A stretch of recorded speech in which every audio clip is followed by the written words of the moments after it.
Mga pinangga na ko mga kaigsunan malipayon na usab nga pagpakiguban kaninyong tanan karon ning langyugto no usab ning atong tulumanon tingog sa paglaom special edition nga magatagi kini sa pulong sa Dios nga nahanay kini pinagi sa Sabbath School quarterly lesson nga gipatik o gipreparar kini sa Sabbath School Department of the General Conference of the Seventh-day Adventist Church matag semana kada gabi mao'y ginatun-an sa matag panimalayang Adventista sa tibuok kalibutan. Busa ang ato ang suheto nga pagaisgutan karon Jesus and the Book of Revelation. Si Jesus ug ang libro sa pinadayag. Muna ito pagadugukan karon mga kaigsunan. Pero sa di pa tamo padayon sa unahan gusto lang ako pahibalo kaninyo nga karong adlawng igpapahulay kauban ko ninyo dinhi sa Valencia City dinhi sa karaang building sa City Health Department sa Osbon ko sa Valencia City. Tapad lang sa German Hospital alang sa ka special Sabbath fellowship. So, akong ipanawagan ang ako mga pinangga mga kapamilya kaigsunan to join with us in this great fellowship. So, pagkahapon doon na tayo open forum mga pinangga kong kaigsunan nga ito pagadugukan yan ang tungura. So, see you here mga kapamilya ang Ginoo magapanalangin kanimo, ang Diyos magauban kanimo o sa tanan natong mga kaigsunan o kaigalaan. Okay, atong ipadayon mga pinangga kong mga kaigsunan Osbon ko, ang ato ang tema karon is nagkanayon, Jesus and the Book of Revelation. Ay, excuse me, sali pa di ay gusto na ko pibalukan ninyo karong sulod Sabado. Dinita magkita sa Zamboanga, din sa Pagadian City, Zamboanga del Sur. No, ang ato ang tema, nagkanayon mga pinangga ko mga kaigsunan, Arise and Walk, okay? Tindog, unya, lakaw, man itong pagadugukan. Unya nga to ang venue mga kaigsunan, final na yun din sa doon ay function hall nga dako din sa Capitol Building mga kaigsunan sa Kapitolyo sa Zamboanga del Sur nga nanimutang sa Pagadian City. Dinhira po na atong venue pagahimuon. So see you here mga kapamilya karong next weekend, Bernis ug Sabado. Bernis pa na namin dinhi po maluing Ginoo kay ang parada alauna pagahimuon ng parade. So paningkamutan nato maka-join ta sa parade. So salamat kayo ang Ginoo magapanalangin kanatong tanan ug kaninyo sa ato mga kapamilya. Okay, so usbon ko pa sa to ang suheto nga nagkanayon Jesus and the Book of Revelation. Pero sa dili pa ato sa patilawadan ini kiniuna og sa kapag-ampo, mag-ampo ta kaigsunan. Dalaygon og balaan namo nga Dios nga ikaw sa mga langit daghang salamat Ginoo sa mga panalangin sa pagpakig-uban mo kanamo. Dalaygon ikaw sa walay katapusan. Salamat sa imong pagdihog kanamo sa pagkabalaan o pagpasaylo kanamo sa mga sala o magahimo kanamong takos sa pagsandurot sa imong pagkabalaan labi na gyud ining adlaw igpapahulay. Takos ka nga pagasimbahon o pagadaygon o Diyos. Kami magasimba kanimo, ikaw magadawat kanamo. Ikaw wala magabiya, kami usab dili magabiya kanimo hangtod sa kangturan. Panalangin ang tanang mga naminaw karon, ang kaalam nga langit nila mabatnan, ang ilang may panglawas, mabatnan ang kaayuhan sa panglawas, ilang pagtuo magaligon, o yung manusab, ilang panginabuhi, o ang pagdalag sa tanan diha kanimo, kauban kanamo, magaday kami kanimo. Panalangin usab ang mga sponsors, mga donors, nga program, ikaw magabindisyon kanila, magapanalangin kanila o maghatag kanila sa tanan ng mga donors o nagkandaiya ng mga panalangin sumala silang panginahanglan. Panalangin usab ang mga Sabbath School class teachers, kung group discussion leaders, ang mga Sabbath School superintendents, mga Sabbath School members, o ang tanang dumala sa local church. Sa tibok naong sa yuta sa Seventh-day Adventist Church, ikaw magapanalangin kanila. Kining tanan na mahan ang magitugyan kanimo giloman nga madawat pinagi sa ngalan ni Hesukristo nga among maluluwas. Amen. Okay mga pinangga, kung magkaigsunan usbon ko, Jesus and the Book of Revelation. Ang alang sa inyong kasayuran sa tanan nato mga kapamilya, nga ang Book of Revelation mga kaigsunan is the last part of the Bible. Okay? Katapusan siyang bahin sa Biblia mga pinangga kung mga kaigsunan. The last book, I mean. Katapusang libro. Now, atong masabtan din mga pinangga na kumakaigsunan that the Book of Revelation must be studied along with the Old Testament. Atong sabton ang Book of Revelation gamit ang Old Testament. Kay ang Book of Revelation doon na siya mga signs and symbols na sometimes dili ta makasabot, wala po gi-explain sa Book of Revelation because assuming nga ikaw nga nagbasa nakabasa na sa Old Testament. Maybe in the future sa tuang pagtuon kada semana, masabtan nato kung sa ibot pasabot anang dunay mga points nga wala gi-explain sa Book of Revelation pero understood nga masabtan sa tanan tungod kay naa na siya sa nabasa na siya sa Old Testament times. Okay?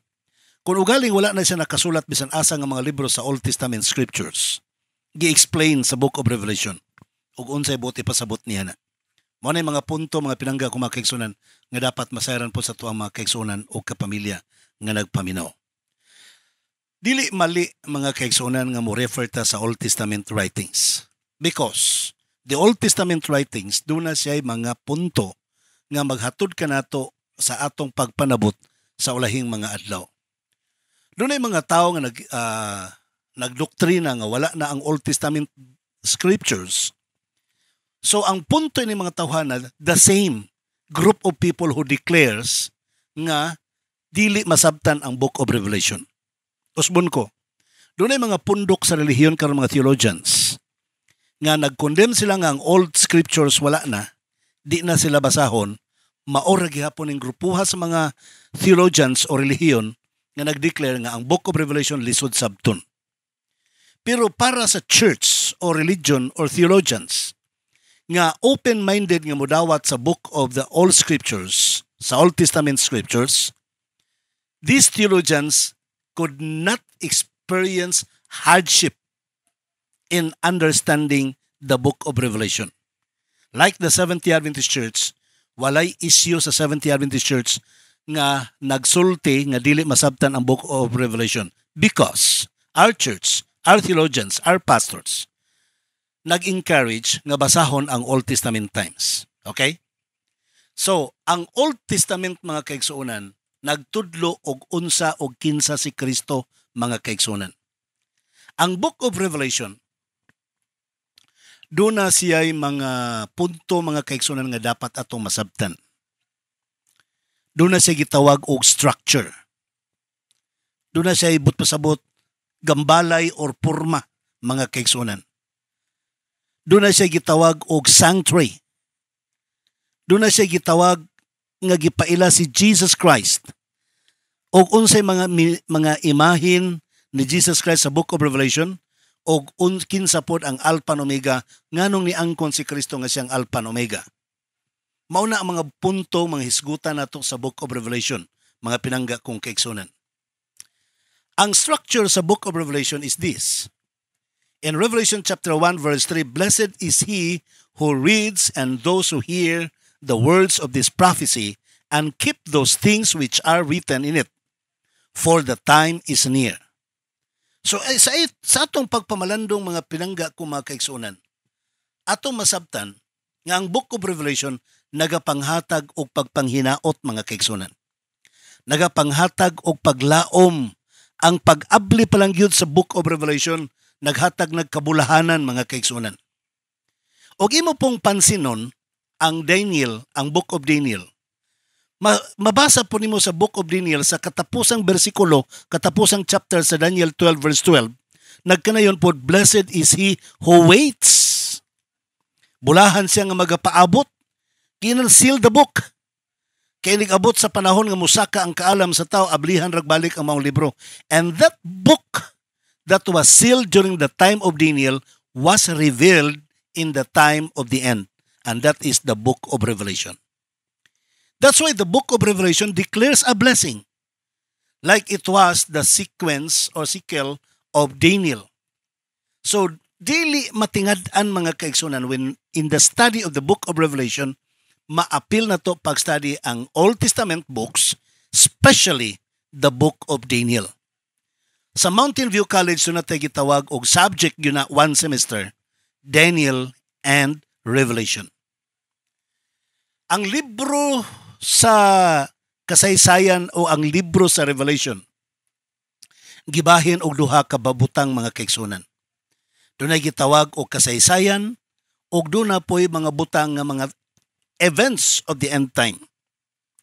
Ang Book of Revelation naglangkob niining mga butanga. Doon na pag-extra chapter mga kaigsunan kining chapter 12. Kung ang chapter 1 hangtod sa chapter 11 naghisgot about the history, ang chapter 13 hangtod sa 22 naghisgot sa umalabot ng mga panghitabo. Pero ang chapter 12, mao'y mo bridge mga kaigsunan, mao'y muhatag og tulay aron masabtan ang Book of Daniel and Revelation or Revelation itself. Atong paklion ang Book of Daniel mga kaigsunan. Sa Book of Daniel dunay history. Naghisgot og kasaysayan. Mabasa nimo na Daniel chapter 1 verses chapter 1 to chapter 6. Talking about the Daniel, the food of the king, the dream of the king, the fiery furnace, the insanity of the king, the writing on the wall, and the lion's den. All about was history. Pag-abot na po nimo sa Daniel 7, mga kaigsunan, is all about events of the last days. Daniel 7, naghisgot of the 4 beasts, the ram and the he-goat, and the 70 weeks, and the final events. But what's different with the book of Revelation? Almost the same. Sa book of Revelation, only doon ay bridge ang book of Revelation para masabtan. Buti pa sabot nga ang book of Daniel nga dili kaayo gi-reveal ni adto nga time mga pinangga ko mga kaigsunan is now much more revealed in our time today. Grabe na ang pagpasundayag, pagpaila aron masabtan sa atong panahon karon. The book of Revelation is the same. Doon na siya gitawag og history. Revelation chapter 1 up to chapter 11, naghisgot og vision of Jesus Christ. Naghisgot og the 7 churches, the 7 seals. All is about history. Then, sa Revelation 13 to 22, naghisgot about the final persecution, the 144,000, the fall of the Babylon, the second coming, the millennium, the new earth. So parehas sa book of Daniel, nga doon na siya history, doon na siya eschatology, or events in the last days. But, what's the difference? What's the difference? The book of Revelation has the chapter 12, talking about the bridge. So masabtan nimo ang history o ang umalabot ng mga pagpanghitabo kung magtuon po ka sa Revelation 12. Revelation 12 is something like talking about the history of the church. And it's talking also about the final persecution that will happen in the last days. So, din here sa Revelation 12 mga kaigsunan, gitagbo ang duha nga mga pagpanghitabo, ang church history o ang final persecution nga mahitabo sa ulahing mga adlaw. Now, again, another thing. The book of Revelation is talking about the sanctuary. The sanctuary, gibahin og duha. The courtyard and the holy place and the most holy place. So, ang tanang serbisyo mga kaigsuunan sa courtyard o sa holy place, gi-explain pag-ayo sa book of Revelation chapter 4. That's why we call it history, kaya mao man ni nagakahitabo dito sa wilderness. Pero kining hitabo sa Revelation chapter 4 is talking about the sanctuary. Naglantaw siya sa umalabot mga kaigsunan nga mahitabo sa final events. Sa final events mga kaigsunan. That's why in Revelation chapter 4 verse 1, after these things I look and behold a door standing open in heaven, and the first voice which I heard was like a trumpet speaking with me, saying, come up here, and I will show you things which must take place after this. The open door there, mga kaigsunan, is referring to the open door for the most holy place. Remember, in the Old Testament, so that's why I told you kaganina, dili ninyo masabtan ang book Revelation if you discard the book of Genesis, the book of Exodus, the book of Leviticus, the book of Numbers. Di na ninyo masabtan ang book Revelation. Nga naman, it's talking about the sanctuary. And what does it mean about the open door? Kung tanaw ninyo sa book of, sa Pentateuch, sa writings of Moses, once ma-open na gani ang closed door nga most holy place, meaning judgment will start or judgment has started. Nagsugod na ang judgment. But the more ma-open na ang most holy place, the more mubaga ang insinso mga kaigsunan. But pasabot, when the judgment comes, we have nothing to fear. Because the more incense of love, mooy mudagaya ni anang panahon na mga pinangga ko mga kaigsunan. So ato makita nga ang outdoor courtyard of the earthly sanctuary was a symbol of the events happening on earth. Then the holy place and most holy place were a symbol of the events happening in the heavenly sanctuary. Si Juan mga kaigsunan nakakita siya og gipakita niya ang kasaysayan sa iglesia. Unya, kini nga iglesia mga kaigsunan, papasok na ngadto sa heavenly sanctuary through an open door standing open in heaven. So buti pasabot ni Juan mga kaigsunan, the church in the last days is now experiencing the opening of the door of the sanctuary in heaven, and that describes the judgment day. In Revelation, John was shown heavenly truths by using symbols from the sanctuary. Gipakitaan siya mga pananawon sa langit mga kaigsunan. Nakita niya ang altar of burnt offerings sa courtyard na mga kaigsunan. The laver sa courtyard gihapon na. The table of showbread sa holy place na sulod na sa sanctuary. The candlesticks sa sulod sa sanctuary. The altar of incense just before the curtain mga kaigsunan that divides the holy place. And finally, nakita ni Juan sa Book of Revelation ang Ark of the Covenant, which is inside the sanctuary, the most holy place. Si Sister Ellen White sa Sanctuary in Revelation mga kaigsunan, matod pa niya, the image of the Ark of the Covenant in the sanctuary or the heavenly sanctuary is an indisputable reference to the most holy place or second apartment of the heavenly. In the Book of Revelation, we can see not just Jesus' two-apartment ministry, but the crucial and the comforting fact that events in heaven and earth are linked.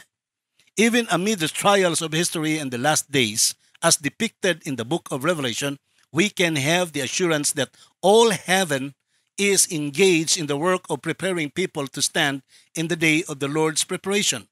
The connecting of heaven and with earth seems very close. Ellen White, My Life Today, page 307. But pasabot mga kaigsuunan, sa Book of Revelation, gipakita nga ang courtyard, gadiin si Kristo dito namatay sa Kalbaryo sa krus. Siya ang offering sa ang lamb that was offered in the courtyard. Diya gidala siya dito sa holy place, paingon sa most holy place. So gipakita lang sa Book of Revelation that earth and heaven becomes a working place for the salvation of mankind. Because according to Revelation 12, ang heaven and earth mao ang naapektuhan sa gubat mga pinangga ko mga kaigsunan, sa mga wiles and deceptions of the devil. So gipakita po sa Book of Revelation nga ang earth that represents the outer court or the courtyard, dito gipatay ang Mesiyas, then the holy place and the most holy place represents heaven. So dito na po gitiwas pag-work sa langit mga kaigsunan. So imong makit-an dinhi karon mga higala nga naminaw karon nga ang apartment of heaven wala magpasabot nga dunay literal apartment in heaven mga kaigsunan. Rather, the Book of Revelation would like to specify the two forms of ministry of Jesus Christ being done in heaven. The intercessory ministry and also the judiciary. Ang iyahang pagpataliwala o ang iyahang pagpanghukom. Samtang nagapadayon ang pagpanghukom sa langit mga kaigsunan, the intercessory work was going on and is going on until now. So buti pasabot mga kaigsunan, it is giving us a hope. Naghatag ka na tog paglaom nga though the judgment has started in our time today, but the Spirit of Jesus Christ keeps on convicting our sins and inspiring us to ask for forgiveness because the mercy, the love of God is still available. Aberto pa mga kaigsunan ang gugma sa atong Ginoo. Now, ug unsa ka mahigugmaon ang Dios mga kaigsunan, others will say nga very cruel ang Ginoo according to the Book of Revelation kay bangisa kayo. No, don't say that. Oo, tinuod, he was depicted as the Lion of Judah. Ngano man, the Book of Revelation is talking about the beast. Grabe ka cruel nga beast mga kaigsunan. And Jesus Christ is more than this. Dili more than ka cruel, more than powerful than this earthly beast, more than powerful than Satan, si Jesus Christ. That's why he was also introduced as the Lion of the tribe of Judah. In Revelation chapter 5 verse 5, but one of the elders said to me, do not weep. Behold, the Lion of the tribe of Judah, the Root of David, has prevailed to open the scroll and to loose its 7 seals. And he's referring Jesus Christ. Iyang gi-refer na kan Jesus Christ, mga pinangga ko mga kaigsunan. Now, I would like to tell you nga ang Revelation nag-explain sa redeeming love of Jesus Christ on the cross. Gipaila mga kaigsunan. Sa Revelation chapter 5 verse 6, gi-introduce nga si Jesus Christ mao ang lamb nga gipatay dito sa cross mga kaigsunan. Sa Revelation chapter 1 verse 18, gipaila nga si Jesus Christ mao ang nabanhaw ug naa siyang mga kamot ang yawi sa lubnganan ug sa kamatayon. Sa Revelation chapter 12 verse 5, his ascension, a child caught up to God, ang iyang pagkayap paingon dito sa langit mga kaigsunan, and in chapter 5 verse 5, his victory as the Lion of the tribe of Judah. Ang iyang kadaugan mga kaigsunan. And anybody who wants to join the victory of Jesus Christ, kaya magi-share ang iyang victory sa cross mga kaigsunan. Ikaw mo apil ka sa victory ni Jesus Christ, then you can enjoy and you will enjoy with Him. Then finally, sa Revelation 14, gisulti, gipasabot ang gipaila kung kinsa si Jesus Christ as the coming King. The coming King. Si Kristo moabot sa dili madugay, isip usa ka lingkod sa panganod nga dala siyang kamot ang sickle kanang galab, mahait nga galab aron sa pagpang-harvest sa iyang mga linuwas. And finally, in the book of Revelation, Jesus Christ was introduced as the Alpha and the Omega. And what does it mean? Nganong gipaila nga si Kristo Alpha and Omega? In Revelation chapter 1 verse 8, I am the Alpha and the Omega, the beginning and the end, says the Lord, who is and who was and who is to come, the Almighty. Kanang Alpha mga kaigsunan man ay pinakaunang litra sa Greek alphabet. Manangalag Alpha. Ang Omega maoy katapusang alpabeto sa Grigo nga alphabet mga kaigsunan. Alpha is the first letter of the Greek alphabet and the Omega is the last letter of the Greek alphabet. In other words, Jesus Christ would like to say, I am the beginning and I am the end. Ako mong sinugdanan, ako mong katapusan. Everything starts with me. Oh, everything starts from me and everything will end in me. So meaning, Christ is the first and Christ is the last. No other God aside from Him. So this is a great impact on who Jesus Christ is. Di ka makaingon nga si Jesus Christ is only a human being and not God. He is a divine Lord Jesus Christ. Diyos siya mga kaigsuunan. Siya ang sinugdanan, siya ang katapusan. Everything starts from Him and everything will end in Him. Ang tanan matapos diha kaniya mga pinangga kong mga kaigsuunan. Think of it, my dear brethren. Ingon ana ang pagpaila sa book of Revelation about Jesus Christ. The fact, the book of Revelation was called the revelation of Jesus Christ. This is the revelation of Jesus Christ. Who owns the book of Revelation? Jesus Christ.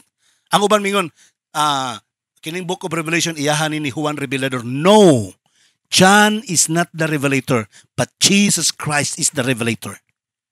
Si John igulan siya nagsulat mga kaigsunan sa gipadayag ni Jesus Christ. He is not the revelator, but Jesus Christ is the revelator. So ato masabtan ug ato makit-an mga pinangga kung mga kaigsunan, niini nga mga punto nga maghatod ka nato sa pagpanabot ngano miangkon siya o gipaila siya nga the Alpha and the Omega. Siya ang sinugdanan, siya ang katapusan mga kaigsunan. Ngano man, Jesus redeems us by His love. Verse 5, to Him who loved us and washed us from our sins in His own blood. Verse 6, Jesus has given us the victory and has made us kings and priests to His God. Verse 7, Jesus is coming with clouds. Verse 17, in Genesis chapter 17, verse 1, Jesus is God. In verse 8, sa Revelation, verse 8, the Lord is, Jesus Christ is God. He is the beginning and the end, who is and who was. Jesus Christ. Nag-ingon siya, I am who. In Revelation 13:14, I am who I am. I am that I am. And in Revelation and Genesis chapter 17 verse 1, Jesus is the Almighty. Now, in verse 18, Jesus has defeated death. Iyang gibuntog ang kamatayon. And matud pa niya, I was dead and behold, I am alive forevermore. Patay ko kaniadto, namatay ko, pero nabuhi ko. He defeated death. Jesus cares about us. In Revelation 12, verse 12, 13, and 20, He walks among the churches and has the angels of each one of His hands. The angel stands for the missionaries. The angel stands for the messengers. Buot ipasabot ang tanang mga magwawali nga nagawali sa pulong sa Dios, labi na gyud sa mga nagkinabuhi sa ilang ginawali, kadtong nagapamatuod ug nagasangyaw, those who preach and witness about the gospel. Kining mga tawhana are in the hands of Jesus Christ. Kamo narana ninyo, yun ang bugal-bugalan ng mga naa sa kamot sa Ginoo, narana ninyo, mga kaigsunan.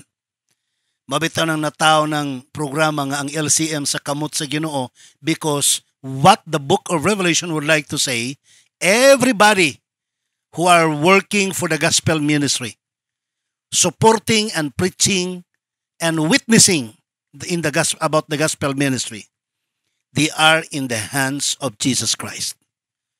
And you are one who are in the hands of Jesus Christ. Mga pinangga ko mga kaigsunan sa si Ellen G. White, sa The Acts of the Apostles, chapter 57, pages 584 and 585, matud pa din mga pinangga ko mga kaigsunan. Let none think because they cannot explain the meaning of every symbol in the book of Revelation that it is useless for them to search this book in an effort to know the meaning of the truth it contains. The one who revealed these mysteries to John will give to the diligent researcher or searcher for truth a foretaste of heavenly things. Those whose hearts are open to the reception of truth will be enabled to understand its teachings and will be granted the blessings promised to those who hear the words of this prophecy and keep those things which are written therein. In the Revelation, all the books of the Bible meet an end. Here is the complement of the book of Daniel. One is prophecy, the other is a revelation. Ato ning isum up tanan ning sulting i-wrap up taning tanan mga kaigsunan. Ang book of Revelation di ay sa dito sa part ni Daniel prophecy na, but in the part of the end of time, the book of Revelation, it is a revelation. Gipadayag na para masabtan tanan. Ayaw mo pagtuo nga kumo kay di na to masabtan mga kaigsunan, dili ta maluwas. Masabtan na to na. Kay masabtan gyud na, ibasabtan gyud na, depende sa nibisan kinsa nga maningkamot nga uban sa tabang sa Ginoo. Kaya Ginoo maluoy ni atong mga taong nagkugi og sabot. Ihatag ni ang pagpanabot mga kaigsunan, pero di wala magpasabot nga we can understand equally to what the teachers of the theology have understood. Mahimo nga itong nasabtan diha ra gyud taman mga pinangga ko mga kaigsunan. So enjoy the understanding that God has given to you about the book of Revelation. Wala magpasabot na kailangan. You can Bible scholars, you can explain the Tahagia, you can explain the apocalyptic points of the book of Revelation, you can explain the parousia in Revelation chapter 1 verse 7. No, it does not mean nga di ka maka-explain na you will not be saved. You will be saved and you will be judged according to the wisdom, according to the knowledge, according to the understanding that God has given to you. Ang problema lang din mga kaigsunan, if you rejected knowledge, adi kong basa ana, o kaha ni basa ka but you don't keep it. Kabalo mo, akong itudlo kaninyo mga kaigsunan, para dali na to masabtan ang balang kasulatan labi na ang Revelation, ug unsa inyong nabasahan tumana. Maura gid akong hangyo ninyo. Ug unsa inyong nabasahan kinabuhi, the more ang wisdom sa Ginoo mo abot kanimo. Sa Desire of Ages, page 239, you will be judged according to the light you receive. Ang imong kahayag sa pagpanabot imuhang madawat, depende sa imuhang pagdawat niya na og pagkinabuhi. So atong kinabuhian mga pinangga ko mga kaigsunan. Sorry kayo, wala tayo time. See you this day karong adlaw sa Valencia City sa karaang City Health Building, mga kaigsunan sa Dakbayan sa Valencia. Okay, sorry kayo, wala tayo time. Sa ngalan naman kanimo akong kapamilya kan Jesus Christ, katong great provider. Ako sabi yung kapamilya ni mong ulipon sa pagwali sa may balita. Pastor Israel Villaver first, mag-ingon kanimo malipayong adlaw igpapahulay.